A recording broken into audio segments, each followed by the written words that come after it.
Pierre-Emerick, bonjour.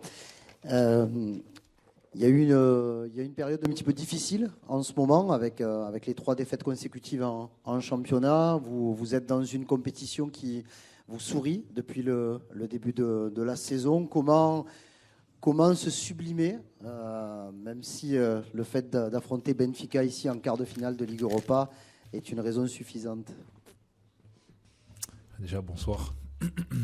Et oui, je pense que là récemment, les résultats n'ont pas été en notre faveur. Mais voilà, je pense que tout au long de la saison, la Coupe d'Europe a su nous redonner le souffle juste. Espérons que ça soit le cas encore une fois et que ça le sera jusqu'au bout.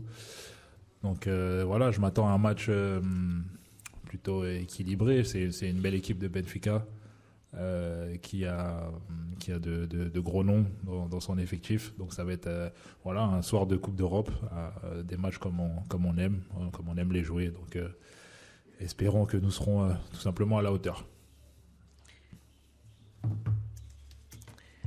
Non, ici, pardon. Mathieu. J'avais une question un peu plus perso sur toi, mais aussi qu'on pose à certains avançants qui vieillissent bien, qui durent. On l'a posé à Zlatan, Olivier Giroud, même Burak Yılmaz.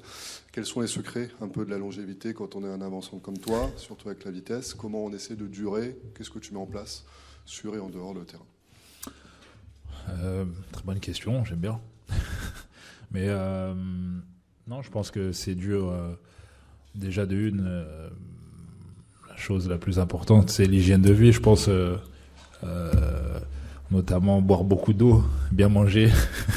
C'est basique, hein, mais c'est la réalité de la chose. Et bien sûr, l'entraînement, l'explosivité en ce qui me concerne, parce que quand on est un attaquant qui va vite, on essaie de garder sa vitesse le plus longtemps possible. Et ça passe par des exercices d'explosivité. Et voilà, comme je disais, après, c'est bien manger et bien boire. Fabrice. Oui, voilà, c'est pareil. Pierre-Emerick, bonsoir. Tu parlais des gros noms de Benfica. Il y a notamment André Di Maria, que tu as croisé, mais très peu, je crois, tout au long de ta carrière. Oui. Qu'est-ce que t'inspire ce joueur et sa longévité? Ça force le respect. Hein. Je pense qu'il a fait une superbe carrière. Et encore ici, il sait faire la différence. Donc c'est un joueur que je respecte énormément, que j'admire beaucoup, parce que il a toujours souvent le geste juste. Donc voilà un peu ce que je pense de lui. Ça va être beau de pouvoir jouer contre lui. Jean-Claude. Bonsoir. Tu as déjà joué ici à la Louse. Est-ce que tu peux nous raconter un peu l'ambiance à laquelle vous devez vous attendre demain soir? Et autre question après, tu as entendu, j'imagine, tout l'imbroglio avec les supporters. Qu'est-ce que tu penses de cette histoire rocambolesque, une autre dans cette saison incroyable? Alors, on va commencer par la première. Je pense qu'il faut s'attendre à une grosse ambiance. En plus de ça, quart de finale d'Europa League, forcément, je pense qu'ils vont essayer de mettre le feu chez eux à domicile. Et c'est ce que j'espère, en tout cas.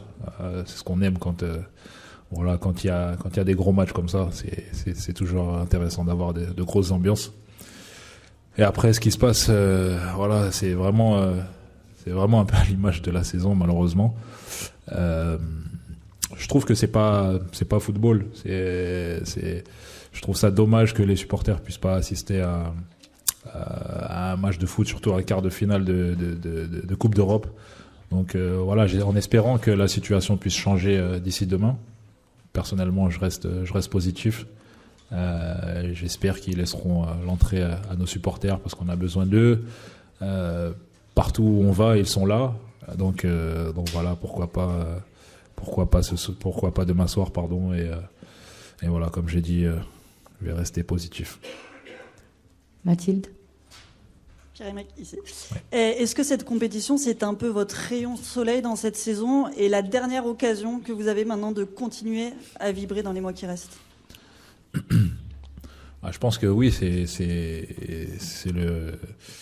c'est un peu le rayon dans la saison, cette Coupe d'Europe, et c'est pour ça qu'il faut s'y accrocher. Il faudra tout donner pendant ces 2 matchs.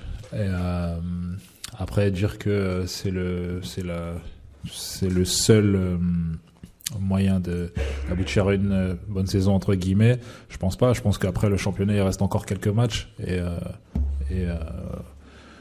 j'ai l'impression que les équipes devant veulent pas nous tuer, donc il reste encore un petit espoir très très mince, mais tant qu'il y a l'espoir, on va continuer à tout donner. Mais c'est sûr que la Coupe d'Europe, ça reste la belle chose de la saison. Bruno.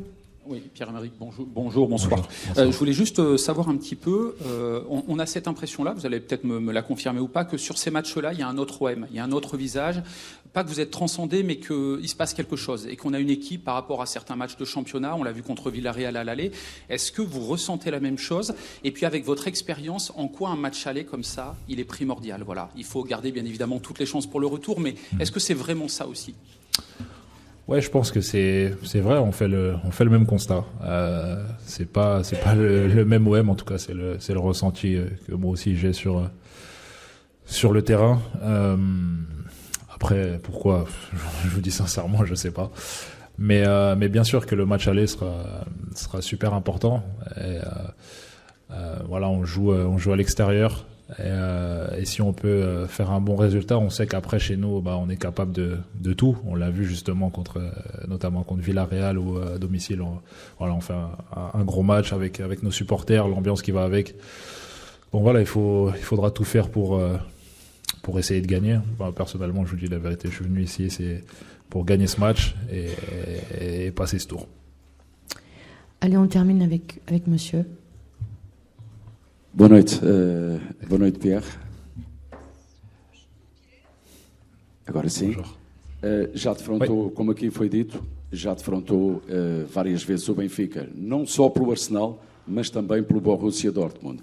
E segundo as minhas contas, e espero não estar enganado, marcou 3 golos ao Benfica com a camisola do Dortmund, marcou 2 golos ao Benfica com a camisola do Arsenal. É verdade que não marcou no Estádio da Luz, marcou sempre em casa do Dortmund e em casa do Arsenal. É a altura então de quebrar esse enguiço e poder marcar na Luz, já que tem 5 golos contra o Benfica. Obrigado.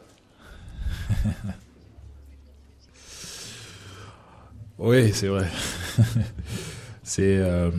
J'ai des bons et des mauvais souvenirs des matchs face à Benfica. En tout cas, plus de bons que de mauvais, notamment avec Dortmund. Ça, c'était le match retour. Après avoir joué justement ici, j'ai pas des bons souvenirs ici parce que j'avais raté un penalty, j'avais raté pas mal d'occasions. Et j'avais même pleuré à la fin. J'avais des larmes de haine. Je m'en voulais énormément et au match retour, voilà, j'avais marqué 3 buts, donc j'étais satisfait au final.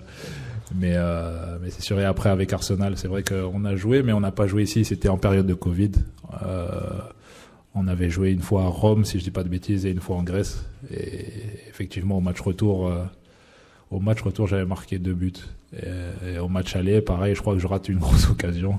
Donc les matchs aller face à Benfica, espérons que ça change demain soir.